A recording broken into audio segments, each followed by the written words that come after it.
Bismillahirrahmanirrahim. Assalamualaikum warahmatullahi wabarakatuh.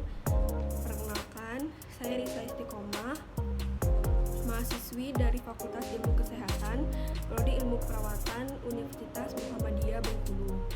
Pada video kali ini, saya akan menjelaskan kembali dari materi yang telah diberikan oleh Ibu Nurse Liza Fitrlina SKEP, yaitu tentang asuhan keperawatan pada fraktur. Baiklah, langsung saja masuk ke materinya, yaitu yang pertama dari definisi. Definisi fraktur itu sendiri yaitu adalah terputusnya atau rusaknya tulang karena trauma sehingga mengakibatkan tulang menjadi patah.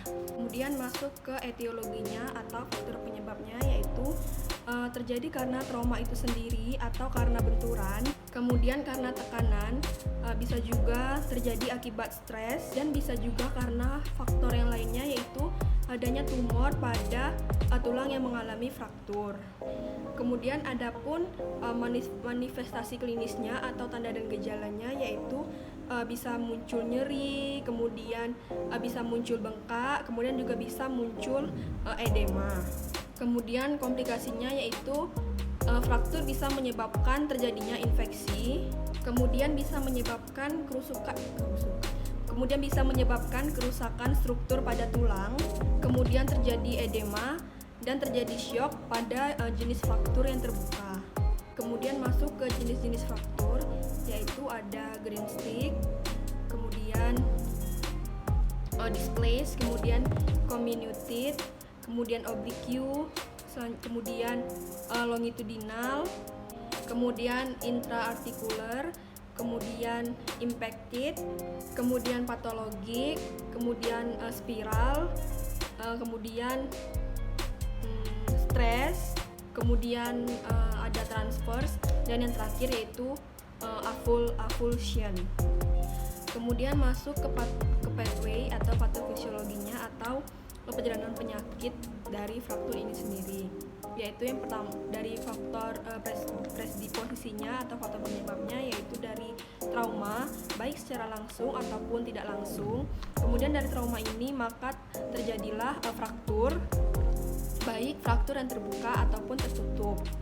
Kemudian terjadi kehilangan integritas tulang, kemudian terjadi ketidakstabilan posisi fraktur, kemudian terjadilah fragmen tulang yang patah sehingga mengakibatkan masalah keperawatan yaitu gangguan rasa nyaman nyeri. Nah, dari gangguan rasa nyaman nyeri ini sehingga terjadi keterbatasan aktivitas sehingga terjadi defisit, sehingga terjadi masalah keperawatan yaitu defisit perawatan diri. Kemudian selanjutnya dari fraktur yang terbuka atau tertutup tadi terjadi perubahan fragmen tulang sehingga mengakibatkan perdarahan lokal. Dari pendarahan lokal ini maka terjadilah hematoma. Selanjutnya aliran dari hematoma tadi, aliran darah berkurang, kemudian warna jaringan pucat, nadi lemah, dan kesemutan. Kemudian terjadi gangguan neuromuskuler, kemudian mengakibatkan gangguan fungsi organ vital. Dari gangguan fungsi organ vital ini sehingga muncullah masalah perawatan yaitu gangguan mobilitas fisik. Selanjutnya dari fraktur yang terbuka atau tertutup tadi mengakibatkan jaringan fraktur terbuka menembus otot dan kulit. Kemudian muncullah masalah perawatan yaitu gangguan integritas kulit. Dari masalah perawatan gangguan integritas kulit ini terjadilah kuman mudah masuk sehingga mengakibatkan masalah keperawatan yaitu resiko tinggi infeksi.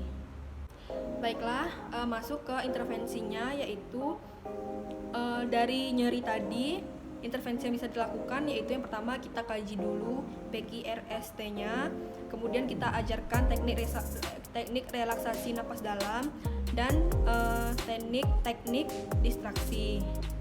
Kemudian dari masalah keperawatan gangguan mobilitas fisik kita bisa melakukan range of motion. Kemudian dari masalah perawatan kerusakan integritas kulit, kita bisa melakukan yaitu perawatan luka itu sendiri. Kemudian dari resiko tinggi infeksi, kita juga bisa melakukan perawatan luka itu sehingga kuman tidak mudah masuk dan tidak terjadi risiko infeksi pada luka fraktur. Kemudian masalah keperawatan yang bisa muncul lagi menurut saya sendiri yaitu adalah intoleransi aktivitas, karena pasien yang mengalami fraktur itu mengalami gangguan muskuloskeletal, sehingga pasien yang mengalami fraktur tidak bisa melakukan aktivitas sehari-harinya seperti biasanya. Intervensi yang bisa dilakukan yaitu berikan distraksi yang menyenangkan, kemudian anjurkan pasien untuk tirah baring, kemudian monitor pola jam dan tidur. Baiklah, mungkin itu saja yang saya dapat sampaikan. Apabila ada kesalahan dan kekurangan kata, saya mohon maaf. Kepada Allah saya mohon ampun. Wabillahi taufiq wal hidayah. Wassalamualaikum warahmatullahi wabarakatuh.